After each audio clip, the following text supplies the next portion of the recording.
Good morning, good afternoon, everyone. My name is Laura de la Fuente, and I'm going to be your host here on behalf of the Latin America Trade Council of Ireland. You're all very welcome to the Ireland-Mexico Trade Conference of 2020.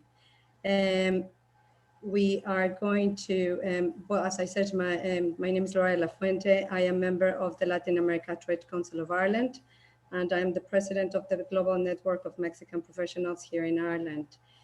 Our plan for you for today, it's going to be a 2-hour event. We're going to have opening remarks from Hazel Chu, Lord Mayor of Dublin. We're going to have Her Excellency Barbara Jones, Ambassador of Ireland to Mexico. And we're going to have His Excellency Miguel Malfavón Andrade, Ambassador of Mexico to Ireland. After that, we're going to have 3 speakers in a section called Ireland as a Gateway to Europe. After that, we're going to touch on Mexico as a gateway to Latin America, from which we're going to have 4 speakers. And after that, we're going to have a panel discussion with a question and answer section. It's up until this point that we encourage you to wait until here to raise your questions and to send it to our colleague Adam, who's going to be mediating this discussion with all the panelists. And after that, we're going to have some closure comments and information on how you can contact us for following up sessions.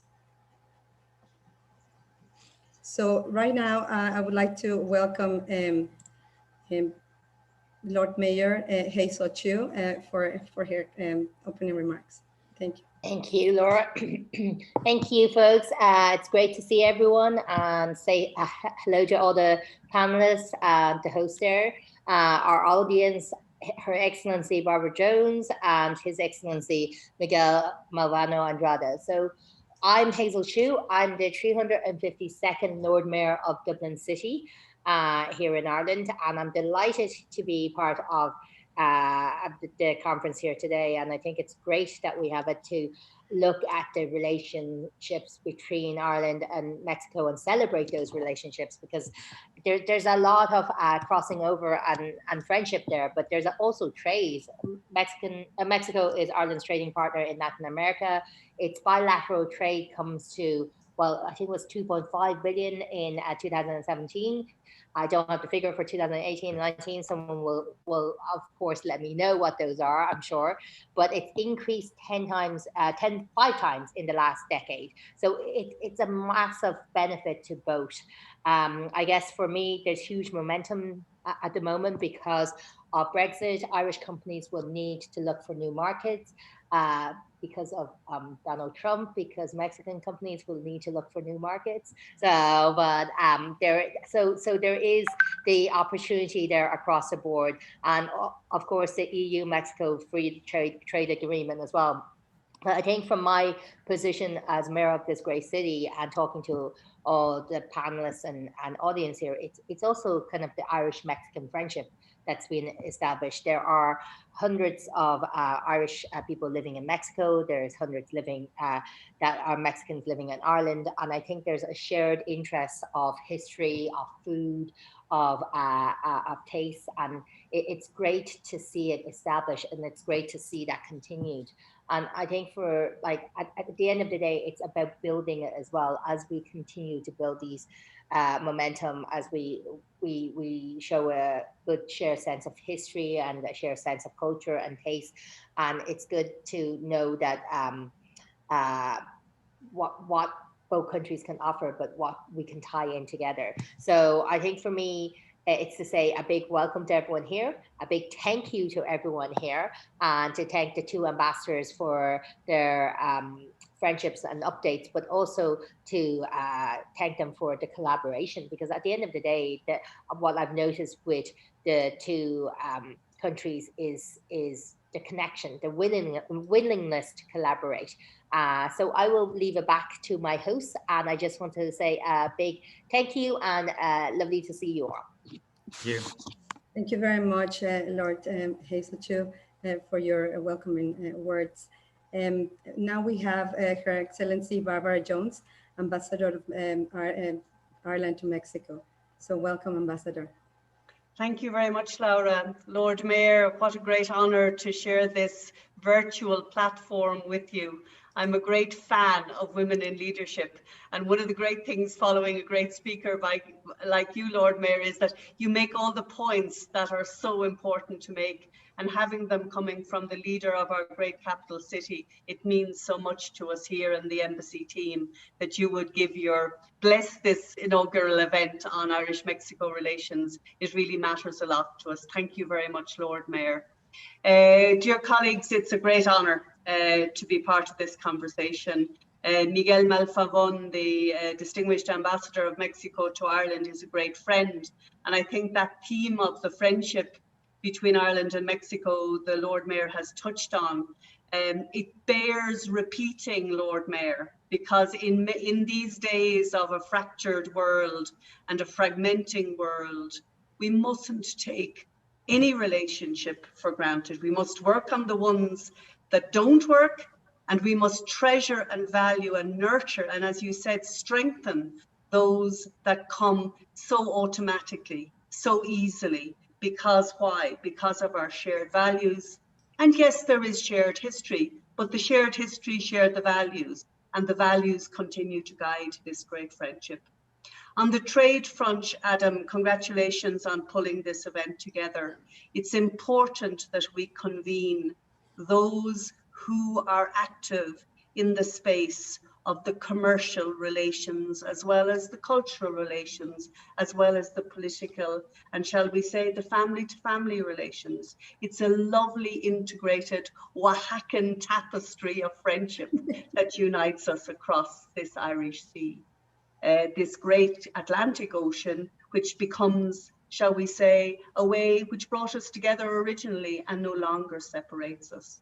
I would have to say, Lord Mayor, that the future has never looked better for Irish-Mexican relations. In a couple of weeks, Ireland and Geraldine Byrne and the wonderful permanent representative of Mexico to the United Nations will take the seats on behalf of our nations at the UN Security Council. This has happened before, and every time Ireland and Mexico have been on the council together, the hallmark has been what? Effectiveness of diplomacy during the Iraq War at a time of great fragmentation. In the trade area, as you touched on, Lord Mayor, it's booming at every level.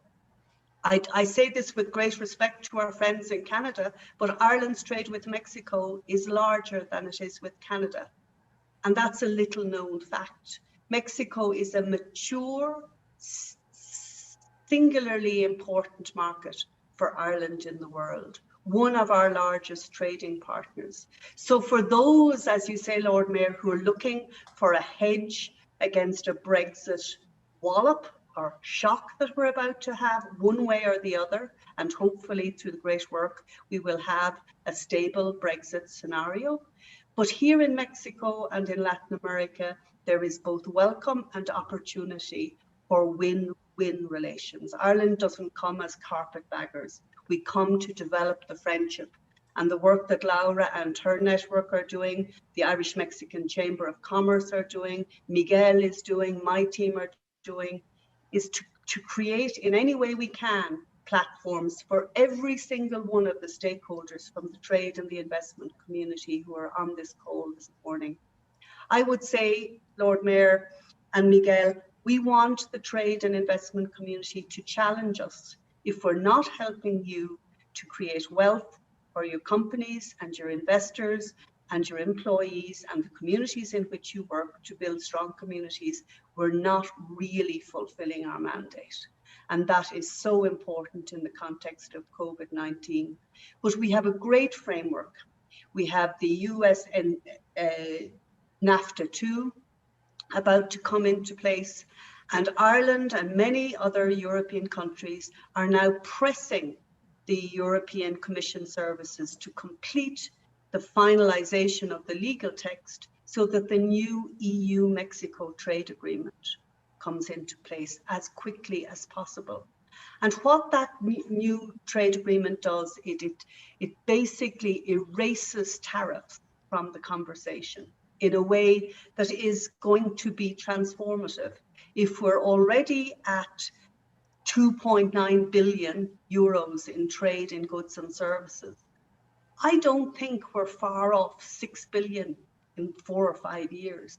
So the opportunity for Mexico to shoot right up to its proper emotional, shall we say, and cultural weight in the mind of Irish business is right there. We're here to help with that, and we want Mexican companies to invest where? In Europe. Ireland is Europe. We're not a gate, we're not a staging post, we're not a gateway. We are Europe. You invest in Ireland, you get every single benefit of the European treaties and the global agreement for 500 plus and expanding, because the European Union is expanding, as we know, in our trade relations in our neighbourhood. So Lord Mayor, a great moment, a great moment for your leadership. Your support will be vital. We want you to, for example, support us in the great relationship between the state of Jalisco and Dublin City.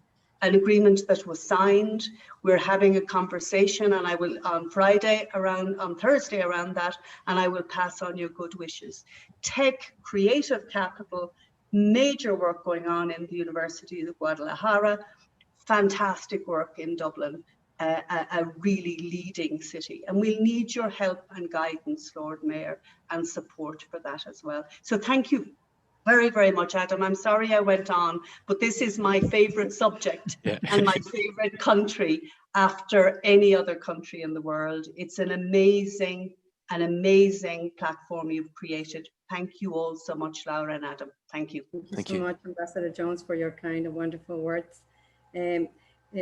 Now we're going to have the welcoming remarks of His Excellency Miguel Malfavón Andrade, Ambassador of Mexico to Ireland. Please welcome Miguel Malfavón. Thank you, Laura. Lord Mayor, it's an honor and pleasure to have you here in this discussion on how we can increase links between Mexico and Ireland. My dearest colleague Barbara, we've been working together in this, and you know that our aim is just how we can help to put the dots together between Ireland and Mexico. Thank you to the Latin American Trade Council of Ireland for having this opportunity, not only to bring the interest of Irish companies into Mexico, but also to bring the interest of Mexican companies into Ireland. It's an opportunity to bring companies from both sides together and to see the possibilities that working together will bring us, particularly for companies who want to go beyond the regular markets. I would like also to thank all the panelists and the speakers today that they will be sharing with us their experiences on how doing business in Mexico or in Ireland are going to help us to get ideas and the challenges that we may have. It is a very timely seminar because it is a time when we hear about Brexit, when we hear about the economic crisis that these health issues bringing all together in all the nations and has put a stop in the way of moving together. It is time for us to see beyond this and to start just looking into new possibilities and particularly the opportunities to diversify, to go further away than our regular markets are. And particularly, I would like just first of all to say why Mexico. For those companies here in Ireland that might be interested in going global, it is something that is very common here. Companies, since they are created, they are looking into be global organizations. And if for those companies, I can only recommend not to miss the possibility of looking into Mexico. And why Mexico? Not only because it's a country with 130 million people. It's a market by its own quite big, but also because of the connections and the connectivity that Mexico will bring to those companies to operate not only in Mexico, but to go from Mexico to go global. A lot of companies that are already operating in Mexico, they are there because they can complement each other with Mexican companies in a fantastic way. You have companies here in Ireland that the production takes place in Mexico and they export worldwide. You have digital companies operating here in Ireland, and at 5 o'clock in the afternoon, they send instructions to the team in Mexico. In Mexico, they have developers, they have people working for them, and the next day that they come back to work, they already have a feedback from the team in Mexico. The two economies, the two countries complement each other, not only because of the time difference, not only because we are having similar perspectives on the way of doing things, but also because we are sharing similar markets. We are in the same markets. Our main trading partners are the same. The US, the North American market, or Europe, or even Asia. Mexico can guarantee the access to free trade access through its free trade agreements to almost, I mean, more than 50 of the most dynamic economies in the world. And as Barbara mentioned, we have a new free trade agreement, upgraded free trade agreement already negotiated with the EU, and it's in the last stages. And hopefully with that, it will, once that it's approved by all the Congress, all the parliaments and Congress, we will increase substantially the possibilities of trading. Ireland, it's not just a small market. It is a country that can give the possibility to go further for those Mexican companies who want to go global too. It's a country that in very few years, in very short period of time, was able and capable of passing from starvation and famine to become nowadays a country that can provide for more than 30 million people. It's a country that through innovation, education, and technology was able to transform the whole economy. And nowadays it is on the number 3 on the Human Development Index. So it is a country that has been transformed completely, and Mexico can learn from that experience to go further also. So just this is the opportunity for us to bring together companies from both sides of the Atlantic, and to see those possibilities for us to move ahead. We have diplomatic relations since 45 years ago, and in that short period of time, our trade is been in constant growth.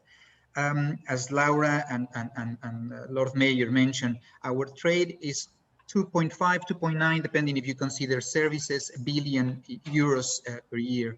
And some companies might be thinking, okay, well, that's not that much if we consider, for example, that Mexico's trade, it's almost 920 billion euros per year. If our trade with the US, it goes to 1.6 billion per day, or it goes to equal to $1.1 million per minute. You might be thinking, okay, well, the trade that we have with Ireland is not. But then precisely because of that, it's the opportunities that we have. There are so many sectors that we can complement each other in manufacturers, high technology, digital world, pharmaceuticals.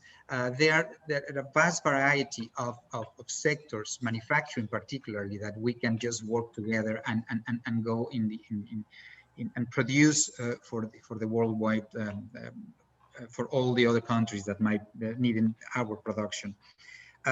Just one very relevant data that we were able to find. The very first 7 months of this year, when all the economies and trade internationally has been stuck in some way, the only place in Europe that our bilateral trade has been constantly increasing is with Ireland.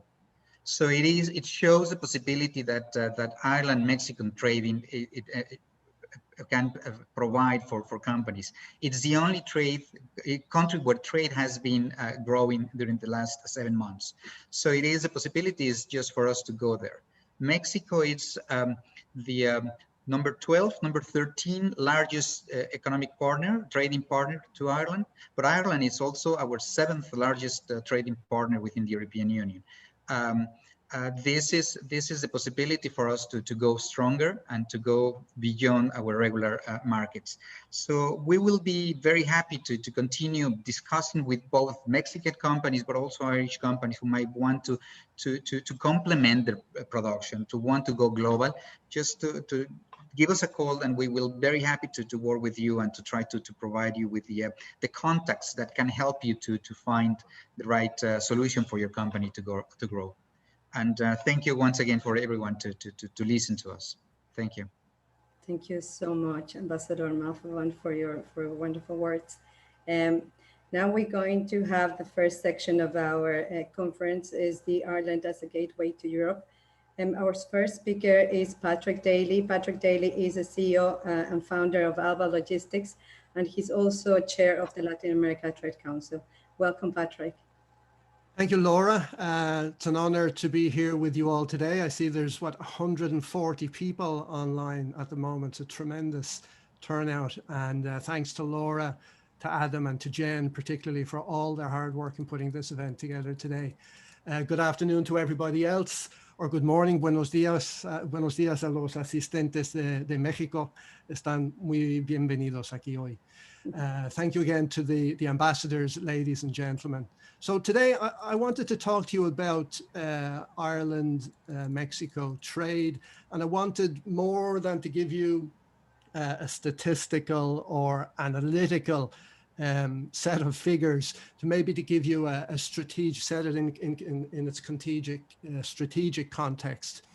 So in that way, we can view the full potential of the economic relationship and see what those underlying drivers are that contribute to make the relationship between Ireland and Mexico, in my opinion, both high potential and high priority for both countries.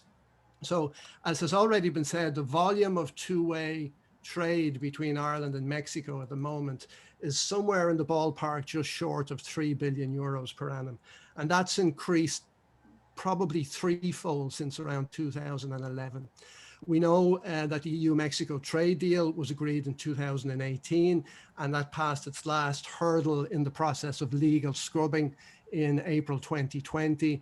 And I think the full entry in vigor of that relationship is imminent, and that's going to be a great accelerator for the trade between the two countries. So as has already been said, Mexico is Ireland's leading trading partner in Latin America, easily so. And while Ireland is not Mexico's largest trading partner in Europe because of its size, I would certainly say that Ireland, in terms of its per capita trade with Mexico, is probably Mexico's most important trading partner in Europe. So the reasons, I think, for the current strength and the growing future importance of our economic relationship, I think it's not random. It's actually strategic. And there are three strategic considerations that I'd like to point out to you that I think lie behind that. The first one is that the countries have current economic and industrial profiles that are quite complementary and symbiotic. And I'll go into that in some more detail in a couple of minutes. Secondly, the countries have historical, cultural, and economic legacies and commonalities that make them a very good fit for each other. And thirdly, the current juncture that we're in geopolitically and geoeconomically in the world means that we're each in a similar position, and that further powers our common interests and approach to the way we can work together for mutual benefit. And I'll go into a little bit more detail on each one of those presently. So in terms of the complementarity and symbiosis, if you look at the profile and the ranking of the commodities that are traded between the two countries, you see from Ireland to Mexico, it's principally food, pharma, medical, and tech. And lo and behold, when you look the other way from Mexico to Ireland, it's food, pharma, medical, and tech. So in my own work here, I do a lot of consultancy work with both multinational companies and domestic companies. We see that complementarity. So I have clients here, multinational clients, that have complementary operations in each of the two countries. So one in particular that I work with, they have several primary production plants here in Ireland that they use to access EMEA markets from here through a foothold in the European Union. And that also provides inputs to firms, plants that they have in Mexico, which are secondary plants that are there in Mexico to access markets all across North America. I'm also aware of a company I came across recently, a much smaller Irish-owned company in the biomedical space who have operations in Mexico, and they're providing cutting-edge medical services at quite a granular level on the ground in Mexico. And like this, there are many other examples of how the shared expertise and experience in these key recession-proof and crisis-proof business sectors, such as food, pharma, and medical devices, provides to the two countries. So it means that the potential to exploit these complementary and symbiotic relations at both the multinational level and the domestic level is huge, very significant between the countries. In terms of our common legacies, we're both countries that within our own continents were countries that were perceived historically as being very traditional, very rural, very underdeveloped. And likewise, both of us in the last 30 to 50 years have radically transformed both our economies and our societies to the point where we now have very modern, well-developed, high-tech economies, both of us, and very modern, progressive societies, both of us. We do, of course, both of us still have problems and challenges to overcome, but the transformation, I think, in that time frame has been nothing less than spectacular. So if we look at any indices that we wish, whether it's GDP, GNP, HDI, GNI, the transformation has been extraordinary.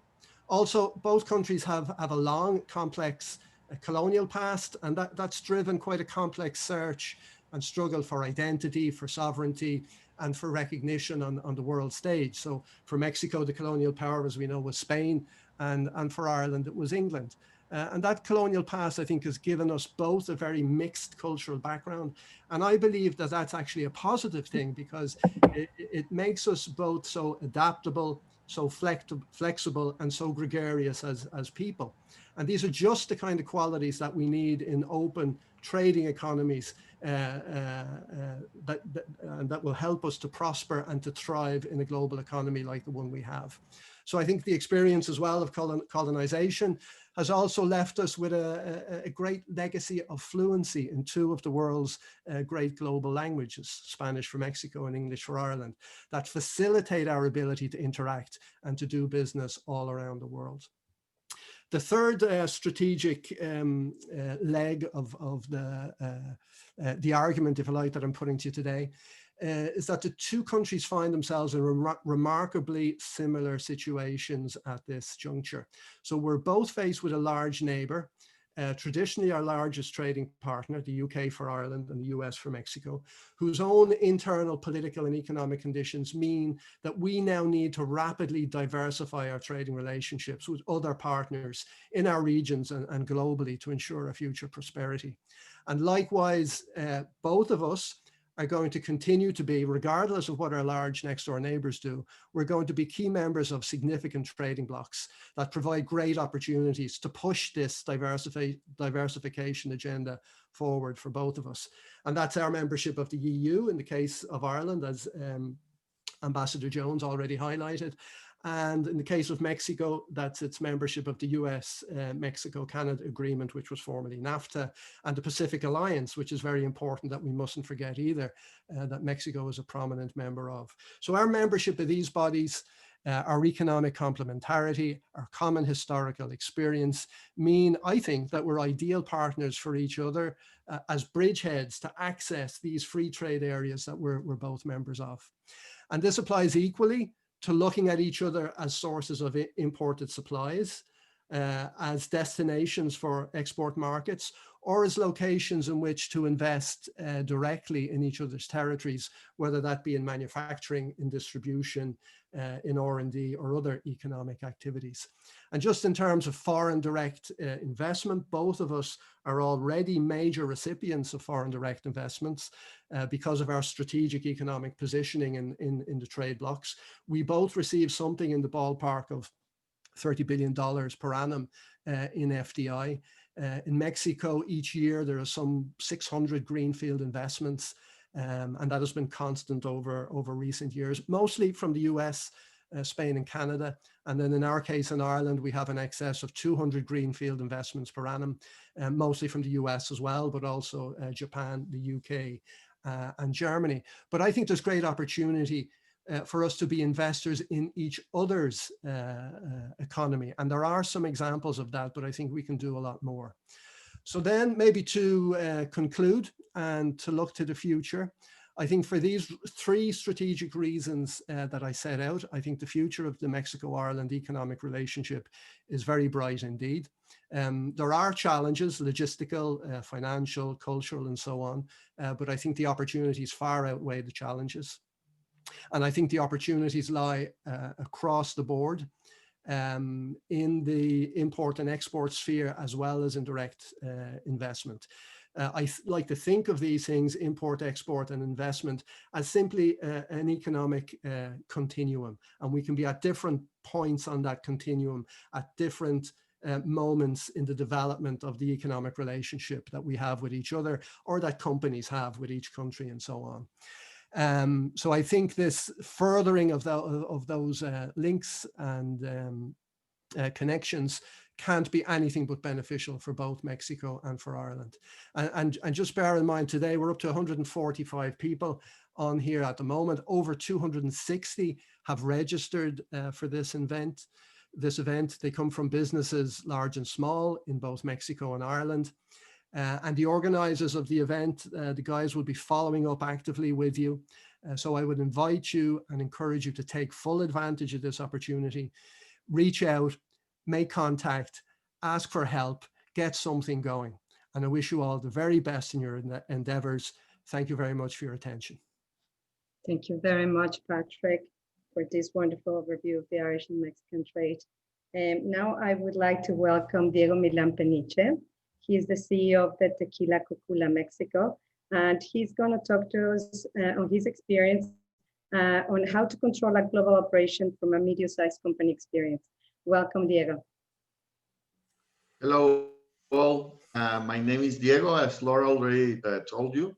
I'm the CEO of Tequila Cocula, a small company, obviously dedicated to the commercialization of tequila worldwide.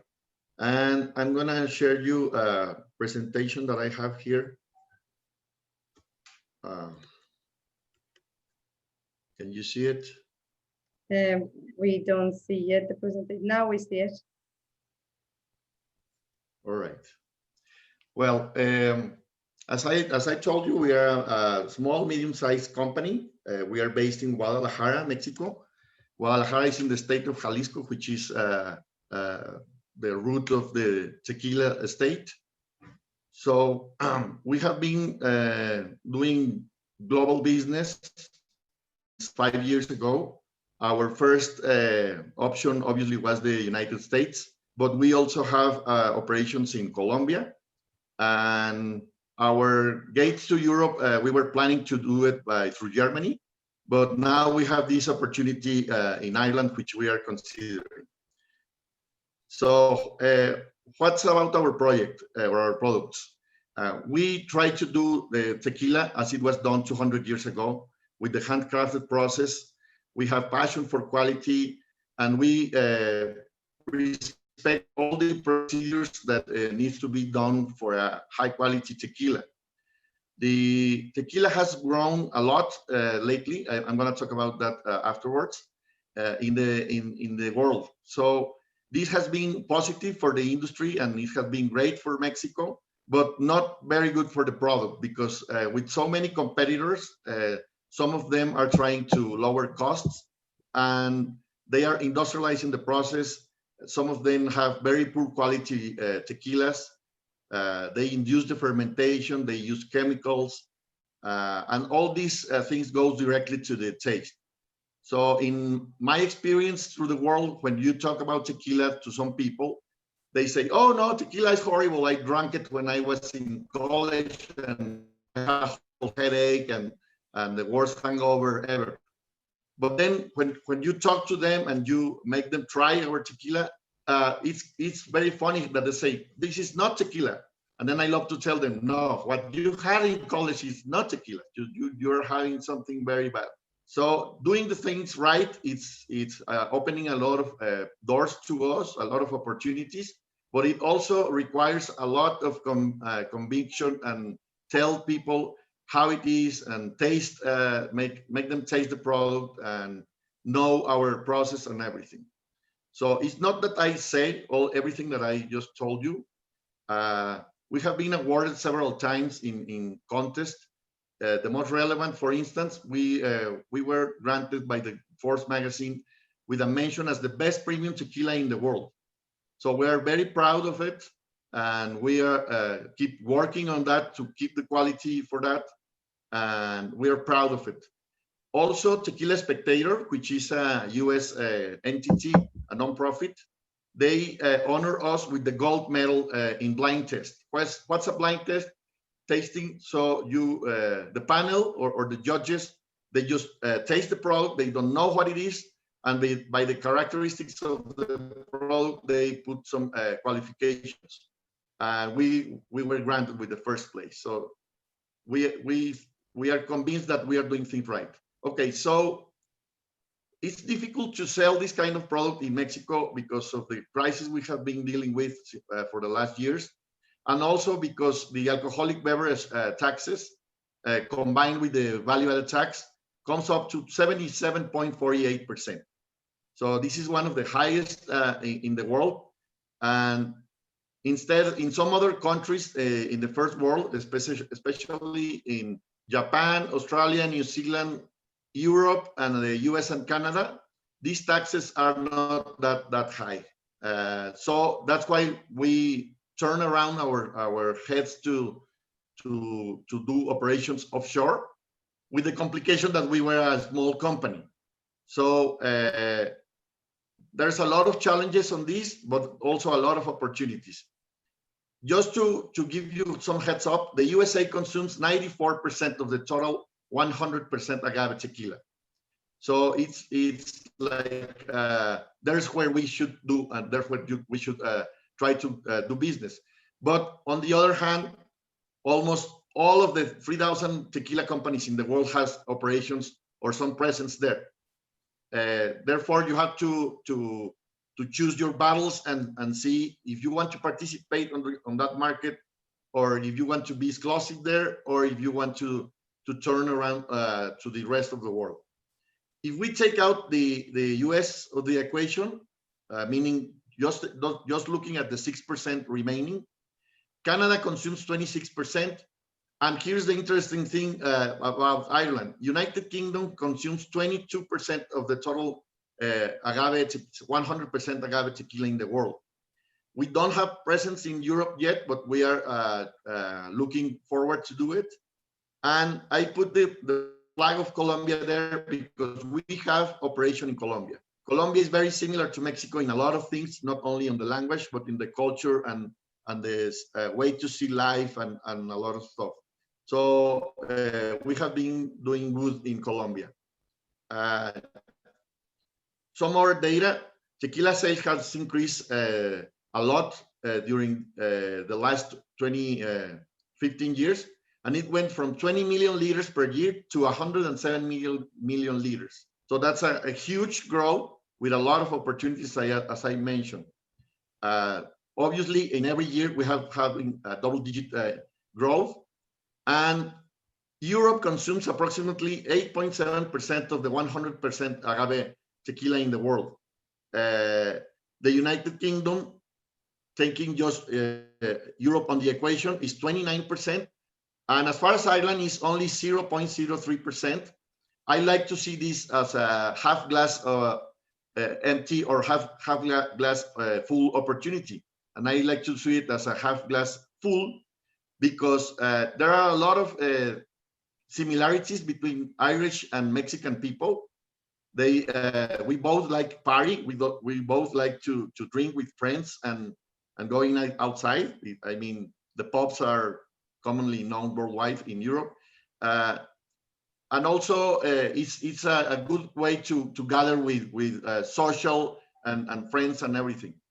The other thing, which is bad for some, but in this case I think is good, is the Brexit. If we start operations in Ireland, we are very close to the UK, which is, as I mentioned, very important in the tequila world. Oops. So how do we control an international operation from an SME? we need obviously key commercial partners. It's impossible for us to do everything. So we are a company that established in the destination country. We are not only exporting and thanking God that everything goes well. We like to do operations to control the marketing, control some of the distribution, and have presence in there. So what we do is invest in a multi-professional team in Mexico with lawyers, accountants, salespeople, logistics, technical, and everything. So we have the peer in the other country where the expert in Mexico can have close communication. Because of our outstanding product, our policy is to have these products at an accessible price. So we will never have the word cheap in our vocabulary, but accessible is yes.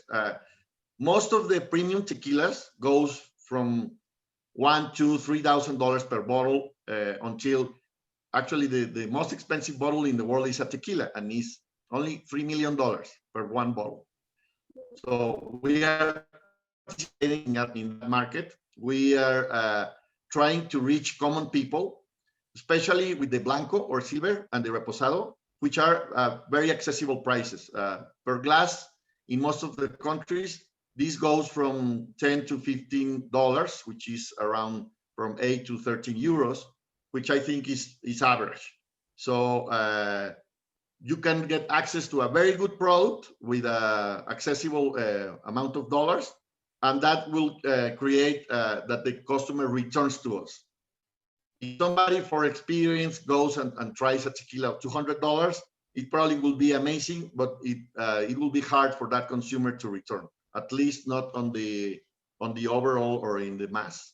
So this allows us to have all that. So what are our key issues for the growth? When we go to a country, before we invest a single dime, we need to understand the liquor and spirits market, which is very particular in a lot of regions. For instance, in Asia, in some countries, because of religion issues, it's almost banned.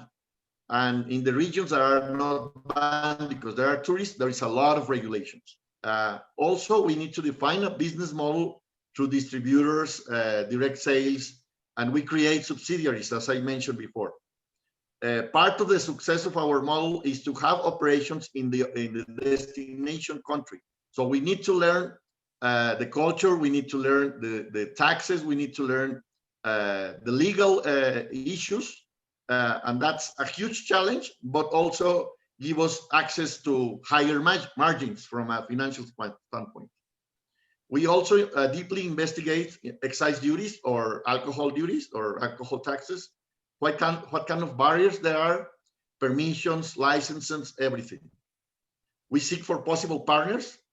It could be a partner that has a lot of experience in the area, obviously in the alcohol distribution, or it could be somebody that has hotels, restaurants, bars, or some capital ventures that are interested in this industry. The other third kind of model that we look for is direct financing. So we control everything. We get the money from a third party, from a financial institution, and then we control the operation, we control the marketing, and we control the accounting and everything. What else? We project all operating and commercial costs, and we understand the values of the market. So before we land, we can know exactly what to expect in terms of people, in terms of complications, and in terms of obviously the final customer. So I hope I didn't do it so fast. Normally people try to go beyond the extra limit time, but I think it's if I talk about my passion for tequila, it will take us 3 hours. But this is just the basis on how we grow, how can we expand to Ireland, and we are open to receive your comments. There's my email, so you can write me there. And if there's some interest to do operations in the great gateway to Europe that is Ireland, I will be glad to answer you all. Thank you very much. Thank you very much, Diego, for this wonderful experience of your company here. And we are going to have our last speaker of this section. His name is Jose Manuel Bulas Montoro. He is an internationalist and negotiator in international conventions, and he's going to talk to us about the internalization of Mexican companies. Thank you very much, Jose Manuel. Thank you. Let me share my screen first.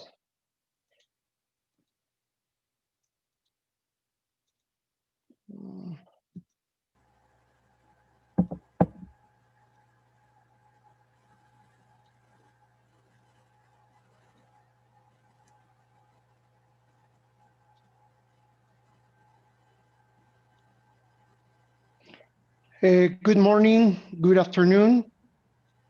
Can you see the screen? We can see it, not in the slideshow. Thank you. We can see it, yeah. If you go to the first, yeah. Yes. Yeah. Yes. Thank you. Thank you all. First of all, I would like to thank the Latin American Trade Council of Ireland for this kind invitation. Both ambassadors, it's an honor to have a joint conversation with you all. Lord Mayor, too, always a pleasure to meet leaders around the world. Thank you very much to my colleagues from the panels, and of course, all the participants from Ireland and Mexico. My presentation is more emphasizing some important phrases from people that are global now that will encourage, if you're in Ireland, to see Mexico as a gateway for Latin America, United States, and of course, Asia. And from our colleagues from Mexico to see Ireland as a hub for business and the diversification in Europe. So thank you for this great idea.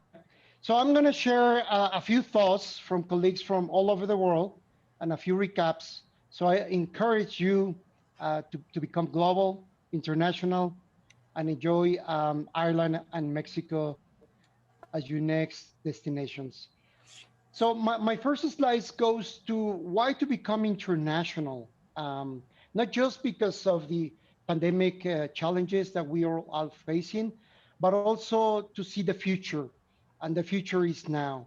So I just pick up some words from Mr. Tijani Muhammad Bande, the president of the session of the United Nations General Assembly, where he mentions that globalization or international has to be an inspiration. So it's a change of mindset. I know that to become international is not for everyone, but at the end is for everyone. It's just we need to change our mindset. Finally, connecting global capital to specific projects, as we saw from Diego Tequila, but we can see from health, electronics, communications, and some other specific projects can be transformative and inclusive for all of us. So I just pick up these few words to emphasize the importance to become international.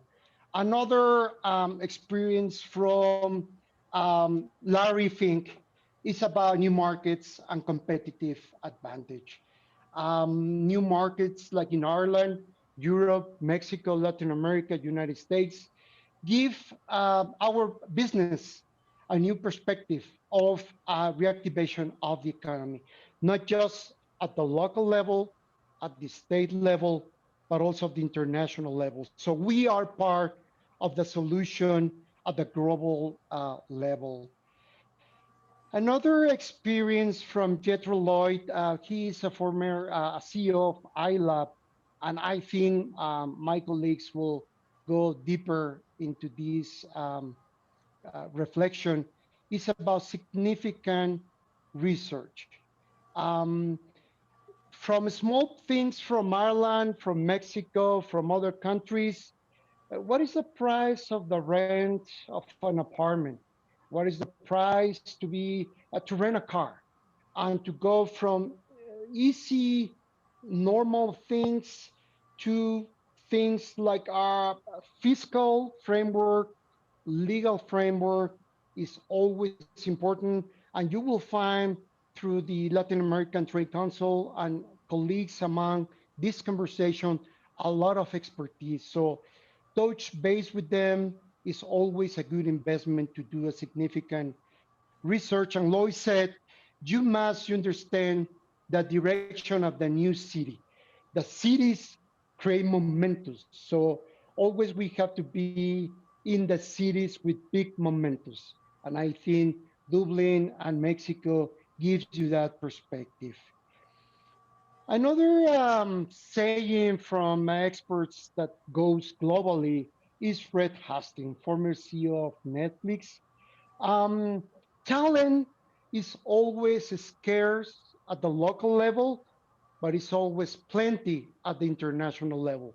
That's why Netflix went international to find first class talent to boost their new business around the world. So remember when trying to find new and excited and disruptive talent is always outside and it's around the corner, like in Ireland or in Mexico. And finally, my final recap to you all, and I think we have great experts and great CEOs and people that has become international, is because we find not just new markets, but it gives you the opportunity to be very creative, to diversify your access, find these new talents that you need now to keep moving forward. It gives you, as Diego mentioned, this competitive advantage, and always creates new opportunities.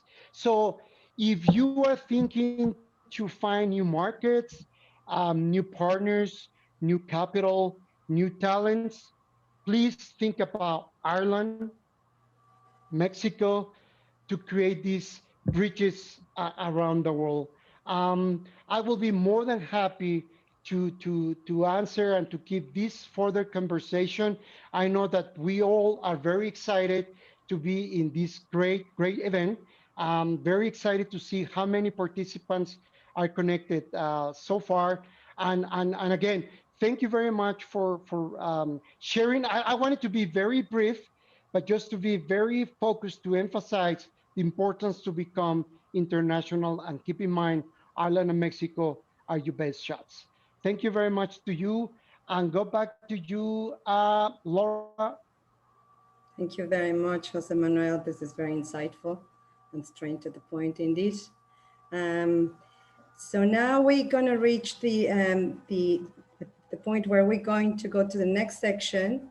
Thanks for sticking with us up until now. We still have more wonderful speakers now. We have Mexico as a gateway to Latin America. And our first speaker is Margarita Garcidueñas. She is the CEO of Agape Mexico Foreign Trade Bureau and the president of the Eurasia Commission from Concanaco, Mexico. Margarita, she's going to talk to us about Mexico as a LATAM door, the 11 steps to succeed abroad. So thank you very much, and welcome, Margarita.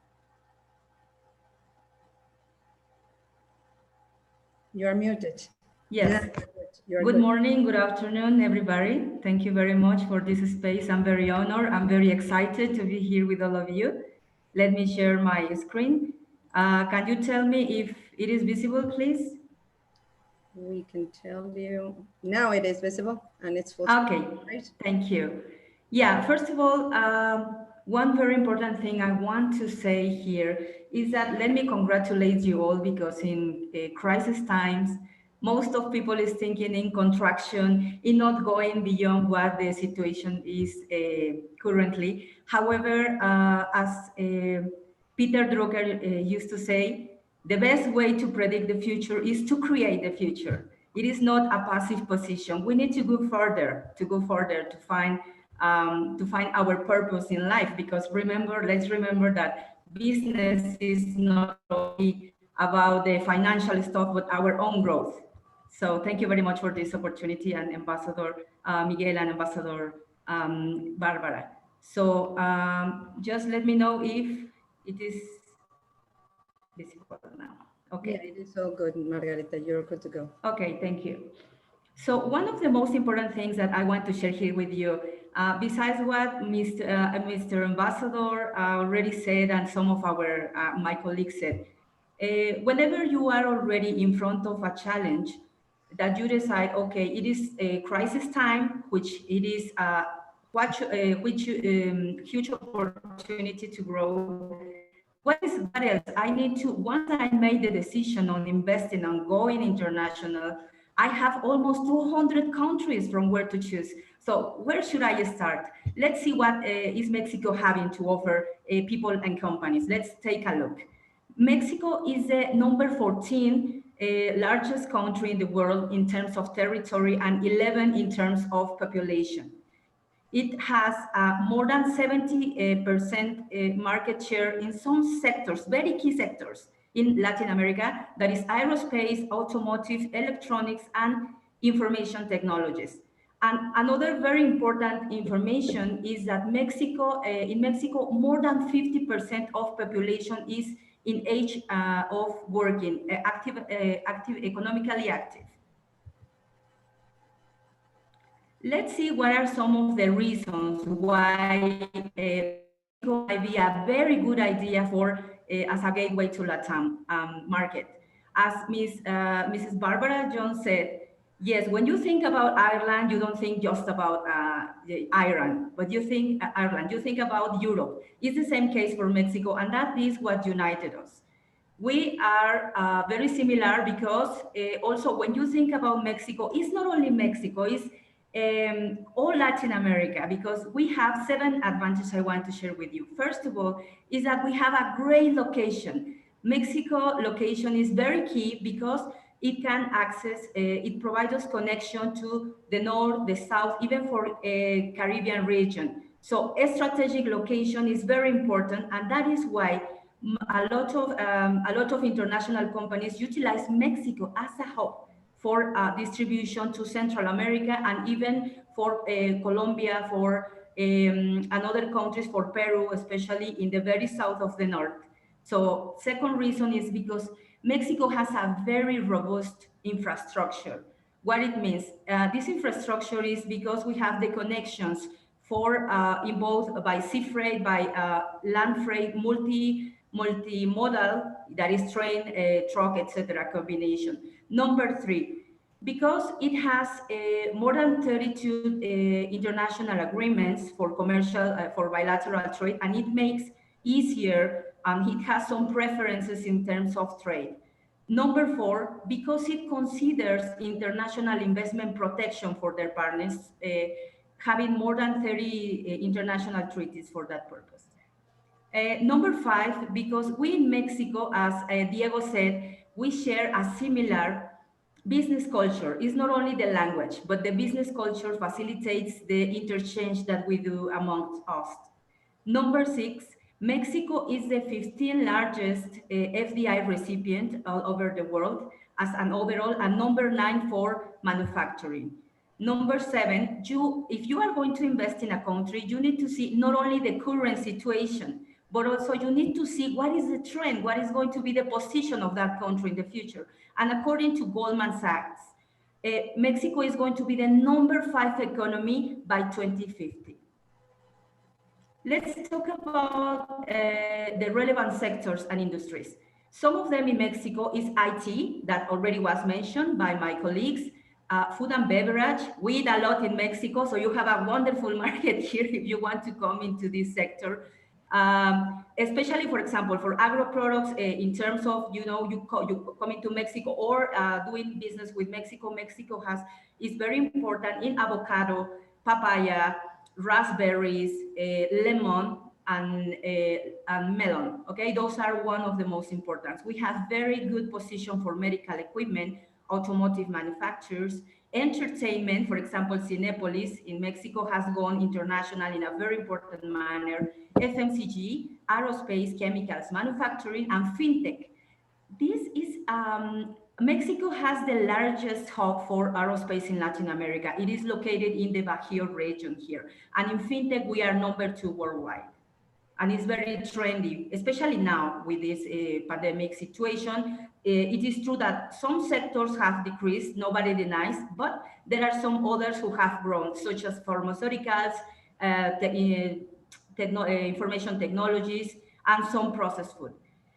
That is in terms of SME and MCN, multinational and mid-sized companies. Now, in terms of business, family business for entrepreneurs that want to come to Mexico, according to Concanaco, some of the niches that you should see for investment in this country, it is restaurants, spas, specialized services, franchises, small hotels, and specialized advisory for specific products or services. Now, coming to the 11 steps of success. Okay, it is true that there is not a magic formula that you are going to say, yes, this is going to be what I'm going to have in order to have success. We need to see both sides of the coins, okay? It is true that we need to see what is going to be the combination, like in the Tao. You need to see what is going to be the white and the black. So number one, for to consider your success abroad, you need to understand the business practices and cultural and language barriers. Most of people takes for granted, okay, I am going to go to Mexico because I learn a little bit of Spanish, I can say buenos días, ¿cómo estás, etc. It is important and you can do a good progress. However, you need to understand that business code is very important and you need to understand what is the mindset of the country where you are going. Number two, market research. It is a fact that more than 60% of companies do not do any kind of market research. Market research can be a very powerful tool for you to make a good decision because one of the main reasons is you have two types of market research. Number one is about the preliminary report, okay? The preliminary industry report is going to give you figures and facts, and to see if that market is feasible or not. Number two, in-depth market research that includes qualitative and quantitative information. You need to make sure that wherever you are going to put your resources, your money, your heart, your efforts is going to be worthy. Number three, trade compliance and logistics analysis. What is trade compliance and logistics analysis? Especially for those who are going to enter into exports and into internationalization process. You need to see what is going to be the type of licenses, the type of permits, the trademarks, etc. Why? Yes, brand registration, because you go and you are very happy. Yes, I'm going to do business in Mexico and it's going to be so fast and I'm going to find the best partner in any country. But no, you need to foresee what is going to be the taxes, permits, licenses, etc. in order to make a good decision. Number four, you need to consider what is going to be the business model. This is the cornerstone. Please, I want you to take some information from here and to make it valuable for you in this journey. Why? Because I have, in more than 200 cases that we have helped companies to go international, I can tell you a secret. Most of the times, companies decide, oh, no, it's going to be very expensive. I'm not going to be competitive in that country, in Mexico or in Ireland. What you need to think is, what is the business model? Because not necessarily is going to be export. You might sell your formula, your process, your know-how, and go for a joint venture or franchising where you are going to have royalties, and still you are going international. Number five, local expertise dependent on chosen business model. You need local expertise in terms of fiscal, accountancy, human resources, everything that is related to the operation. Number six, you need in-depth analysis of business practices, and that is very linked to number one, okay? But we consider as an additional step because seriously is very, very key for the complete process. The next step is you need to be, number seven, you need to be very careful when you are choosing your business partners or your clients or distributors. Why? Because most of people think, no, I just need a company who has the capital, the infrastructure, human resources, but guess what? If the company that you choose to work with is not having the same vision that you are having, it is going to be very difficult for for you to grow. So if the company has the same vision, the same growth potential that you are having, and they go and do it in the same manner with same vision, it is going to be much more successful. Number 8, business agenda. Business agenda is very trendy, and it is proven that a business agenda is 70, listen to me please, 70% more cost effective than going just with a trade show. Why? Because you have a pre-filter qualified clients, distributors, business partners. You need a business agenda. It's going to, you don't need to come to Mexico and spend all your money in those beautiful beaches with drinking tequila. It's not only about that. You can come and enjoy. However, the most important thing is that you come and make your investment with a very good return over investment within the line. So business model is the ultimate tool for succeeding abroad. I can tell you that in our experience. Number 9, the follow-up. It is proven that more than 90% of business do not happen due to lack of follow-up, lack of inside follow-up. Why is it easier for a Mexican to do business with another Latin American people? Because we know, we understand what is the environment, the ethics, the type of things that you need to consider when you go and do business. So 90% of business never recover their investment because of lack of follow-up. So you need to consider inside follow-up. Number 10, legal support and risk management. And yes, you can say, Maggie, everybody knows that. Yes, but the thing is, the key is when you need to do it. You need to consider before any commitment, before engaging, you need to revise in very, very in-depth this type of risk management and legal support. Number 11, it is also true that most of people, the challenge is not coming to a country and succeeding, because yes, most of people can do that. But the key is to maintain yourself in that market and to expand and to grow within the lifetime. And finally, I want to tell you, any kind of company needs this type of considerations. Finally, I'm going to finish. Sorry, it is very passionate topic for me. I want to cite Albert Einstein. What used to say? Albert Einstein used to say that creativity is born from anguish, like the day is born for dark night. He who overcomes crisis overcomes himself.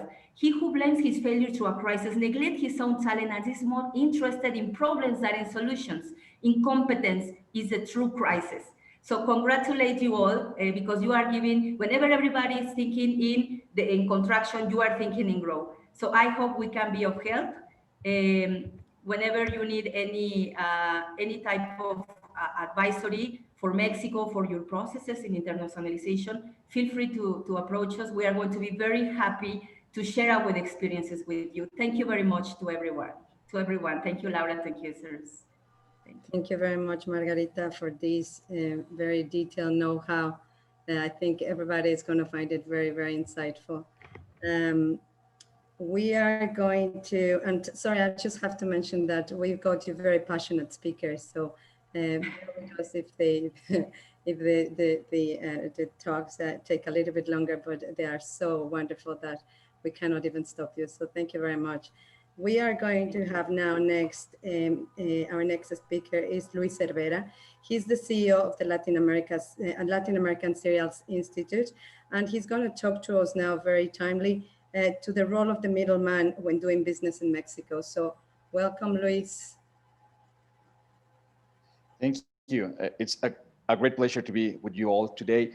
I will try to be really brief. Actually, my presentation consists on 2 slides in which I would like to talk to you about something that we have to take into consideration when you do business. This is not only useful for the people from Ireland, but also for the people in Mexico. So this is it. I just put it this way. It's what we call the middleman, or the fixer, as the Harvard people said. So what do we need to know about this? First of all, research before starting. Everybody's a whistleblower, not only the government, but the private sector, and especially social media. So whenever you're coming to Mexico or you're willing to do business in our country, you need to know, or where are you heading? What are you doing? So this is something useful because you need to be aware of what's happening. So Always count on the social media, always count on what the websites could say. And it's always useful to do a brief research before you just come here. So that's something that the middleman will suggest you to do first. Then second, reach for the business chambers and the NGOs. Trials are for free. So we have something here that not any other country has. We have a business chambers law. The business chambers law tells us for the business chambers and the guilds to be consulted by the government. It doesn't matter where you're in the city, the municipal aspect, the state, the local, or the federal one. You have to be consulted. So whenever something's happening and it affects the business sector that you belong to, you have to be asked. So we have a law that tells and asks the government to do that. So always go through the business chamber because they can guide you how to do it. And of course, trials are just free. Then embassies bring a good guidance. Always go through your embassy. The embassy will not only help you going through this guidance, telling you where to go, what to eat, what to do, but also they will give you the contacts and the people you have to know and you have to talk to whenever doing this. Then 4, never work with somebody whose main objective is to have you sick in order to help you. That's something that always happens here. There are people who say, hey, beware of this, beware of that, but in case you get sick, I'm the only one who can be able and will be able to help you. Never go through that kind of people. Those are people that will tell you the objective of whatever you want to do is more complicated than it really does. So believe me, it's not that so. So always have more than one guidance, have more than one guide with this before you decide to hire somebody to guide you through this process. 5, look not only after the law, but international standards to make sure you are doing right. Of course, the law, you have to answer the law, you have to look after the law, but it's not the only thing that we have to go after. Basically, in the private sector, we go to the standards, I mean, on how to do things. I mean, talking about tequila, there's an NOM for the Mexicans, it's called Norma Oficial Mexicana. For the strangers, it's called International Standard Adapted to the Mexican Law. So you have to go through there because they will tell you how to do things good, how to do things according to what we already agreed, especially in the trade agreements with some other countries. So in this case, you have to go through this in order to take advantage of what we already have with the European Union in our trade agreement. Then 6, a public notary helps a lot to review paperwork and certifies it. It's very common to go under fake documents. Unfortunately, it happens more times than you might think. So always go and hire a public notary to go and review all the paperwork. It's not that expensive, and it helps a lot on what you need to have, and you will have the paperwork certified in order to move on. 7, learn and be ready to overcome corruption, lack of transparency, and public safety issues. This is something is not easy, is not nice to talk this about, but you have to take into consideration that this happens. I mean, it's not only Mexico, it always happens. And the thing is that when you come from some other country, they take advantage of the stranger because they presume they don't know about the local law. So maybe you can go with a bad guidance and you can come into corruption, lack of transparency, or public safety issues. That's something that the embassy could actually help you a lot to overcome this. 8, money is not the answer for everything. I mean, not everything costs. There are many things that actually are quite free. There's this organism, the Mexican Foreign Exchange Council, it's called COMCE here.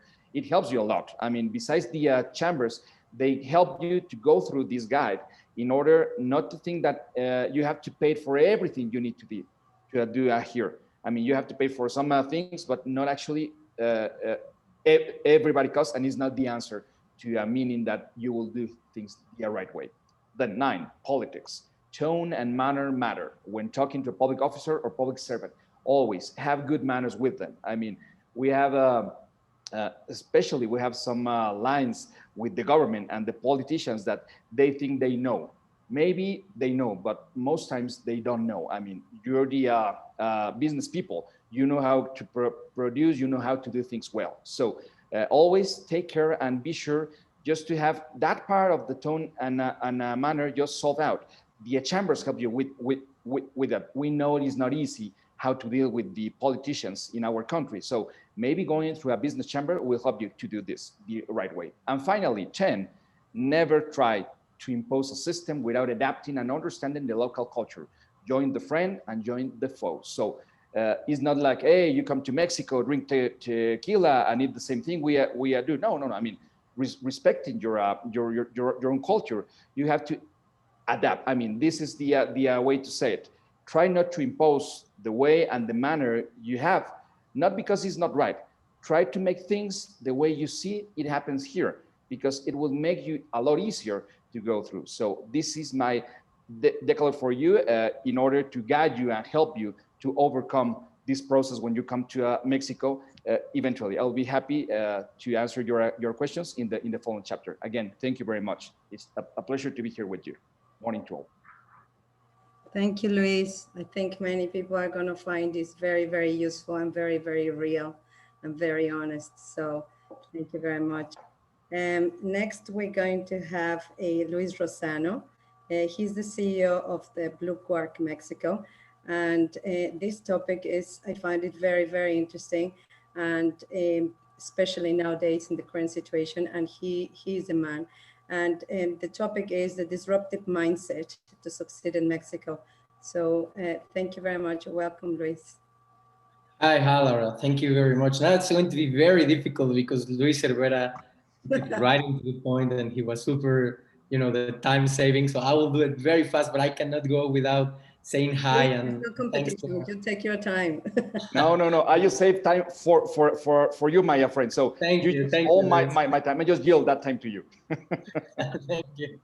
So to thank the authorities, of course, Lord Mayor Chu, our ambassadors, Ambassador Jones and Malfavón, of course, our friends, because I need to say really that Luis Cervera was one of the top minds during the renegotiation of the USMCA.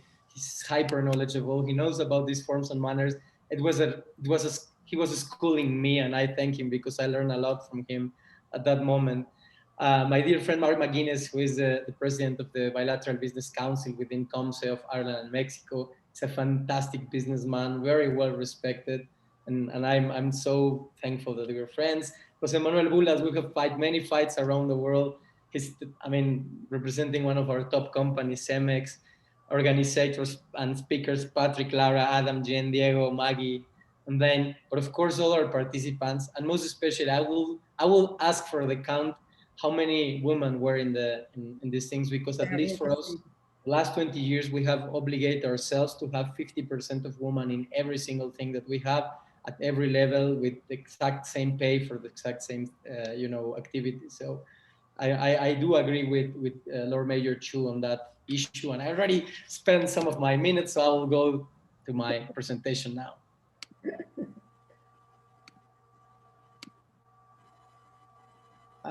Can you see it now? Yes, we can see it perfectly. You guys, Laura asked me to talk about the disruptive mindset to succeed in Mexico, and I put a little bit more spicy thing on how we can take advantage from each other. So I will go first to a joke that my father told me many years ago, that there were two hunters right in the savannah, and they were in a bush, and when they opened the bush, right in front of them, like really in front of them, was a lion. So one of the hunters started taking his huge gun in order to try to protect him, and the other guy opened his backpack and started taking out his boots and putting some sneakers. So the guy with the gun laughed to him and says, "Do you think that you are going to run faster than the lion?" And then he just answered, "I just want to run faster than you." So, of course, the anecdote is that at some point you need to save yourself, that self-preservation issues. I'm not going to be very deep into this thing, but you remember all this, you might hear about this guy Trump, and that he says that Mexicans were rapists when he was launching his campaign the last 3 years ago. And I just want to say that in the other picture, he's signing the agreement. So I'm not going too much into that. It was horrible and it was super stressful. But if you think about that, now people is saying you are bragging too much about, you know, having the USMCA. Well, if you see that nobody has an agreement, nor a commercial or the nuclear agreement, or he's pulling out from the World Health Organization, everything, it's something. So with it, we're not pretending that this will make us the most stable region in history, but it will certainly provide the base to be the region with less uncertainty in the middle of a very volatile, plunging uncertainty world. So it's like the lion. We just put our sneakers, we're already really far away. So we want to provide that for our region. And I'm positively sure just by having it now, we need to harvest a little bit more on that. We already plant the seeds, but that's something I want to address. But in the other sense, if we see the world right now and we do want to cooperate, what about cooperation? What about no one left behind? What about, I mean, I use the emojis, but what about, would you left behind with a lion and a baby, or your baby, or a girl? I have 2 daughters. Or in the sense of the pandemic, would you left behind your folks, your parents, a grandma? Would you left your house, your business? Would you left a hospital without the things that they need to save people from COVID? Would you left Mexico? Would you left Iran? And what about the world itself and all these little guys in the emojis that are very small, but are all the animals and vegetables all around? So what about this theme we call civilization? So in a sense, I'm really proud. I don't apologize myself. I don't think that no one will apologize for already save our region with the USMCA, even though with the really stressful things that we need to left behind. But in a general sense, I think that we are entering into an era to decide, and I think that most of us want to cooperate, and we have already understand that is the way to get out of these issues. I'm not going too deep into our group. I'm just saying that we're a bunch of companies, from one that we do inventions to another one that it's trying to datify companies and work with artificial intelligence, to one that it's about, you know, governmental affairs, to marketing and business platform. So, but when we enter into this, I decide, as I'm the president, I'm the major shareholder in any company, that we will keep all our people, that we will pay 100%, and we will send them to home.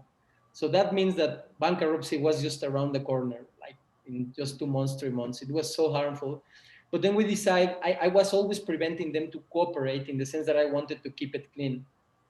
Now I decided this time to put every single thing that we have together, and the output is fantastic, because in Blue Quarter Group that we're doing fantastic things for Maserati, an artificial heart, for Rolls-Royce. Now we have gained more contracts than any time in history. We already started that the path to the datification, not only to digitalization, to datification of every single, of our businesses. We made things for the pandemic, and then we create a ventilator for intensive care that is connected, that will be connected to a data lake, and all the data will be understand and trying to get some ideas with algorithms of artificial intelligence. So what we create in 6 months, just by cooperating with ourselves, means that we save every single job, and that the future is bright. It doesn't matter that the world has so many difficulties in it. So cooperation is not something that just to say, but something to do. I mean, we trust in our vision, so we are in a bunch of boards and councils, and we have won some prizes and recognitions. We have been asked to be like experts in media appearance in Washington Post, Bloomberg, whatsoever. We have taken the stage. We believe in what we are saying and doing. UNESCO, G20, whatever. But it is not about just being there, because you can be there. It is not, you can be there, but we have been fighting for the things that we believe. So again, what about the cooperation, and what about no one left behind? I just want to go very quick into this concept of a massive transformation purpose. If you want to learn more, you go to Singularity University. But to make the summary is that there are some companies that dream so high and so big that they achieve it. There are very serious academical researchers that went through, and whenever you put into yourself and your company a real massive transformation purpose, they achieve it. I'm just going to say one, like for Singularity University is to affect positively 1 billion people. And I think that you know the guy in the center of it, which is Elon Musk. I know that it's just too boring to talk about him every time that we are talking about disruptive, but you know, the guy is so massively, you know, crazy about this transformation purpose that he put himself and their companies to change how we do and think energy, how we do and change how we use cars, and of course the space. But he has a personal massive transformation purpose, which is make human race an interplanetary race.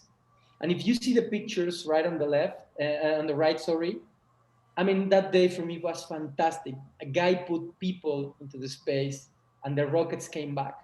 I mean, that day, that very day, my wife and myself, we were thinking how much we can achieve. If we have high dreams, we work for it and we do that together. So he's doing things for civilization. And that is one of the things that it's very important to understand. So what is it about the joke about with the lion and the hunters? It's about self-preservation or it's about team? I think to be disrupt, I mean, this world, you need to have both of them. You will need to have this high sense of self-preservation, but you need to do and know that leading a team doesn't mean that you're running at the first time. That means that you will try to save all of them. And there is no way that you can be disruptive in any part of the world if you are not committed to our team. So I always talk about Mexico as an extreme sport. I mean, I'm not going to insult the intelligence of anyone because you can just Google the troubles of Mexico insecurity and all these things. They're just right there. But I have been doing this and trying to track invest for the last 15 years. And I need to say this, for many of the big companies, Mexico is the place where they do the biggest earnings for their companies. It's either the first, the second, or the third place. So yeah, we have some troubles. I'm not going to deny that. But I need to say that every single one that comes here, it's making money. They're loading themselves. So what I'm trying to say is that we invite you to this extreme sport. We know these things, but we know also that you will profit and that you will prevail. So if you come here, you just need to understand that being disruptive is about others, not about yourself.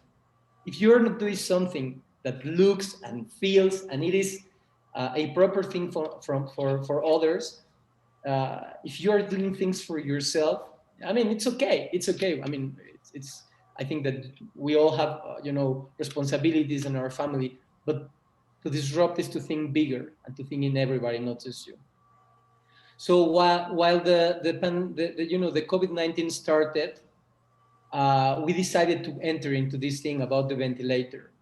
And we create our massive transformation purpose. And what we wanted is that nobody in the world should die because of the lack of money to access existing technology.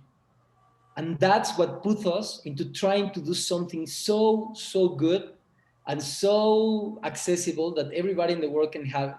4 weeks ago, we just put our patent into the patent office here in Mexico. We're already working in some agreements with really large companies, so they can do it. We can do it in our facilities, but we want to go and think bigger. So that means that we need them in order to have not only the money, as Luis Rivera was saying, but also his network, that they can go big in seconds.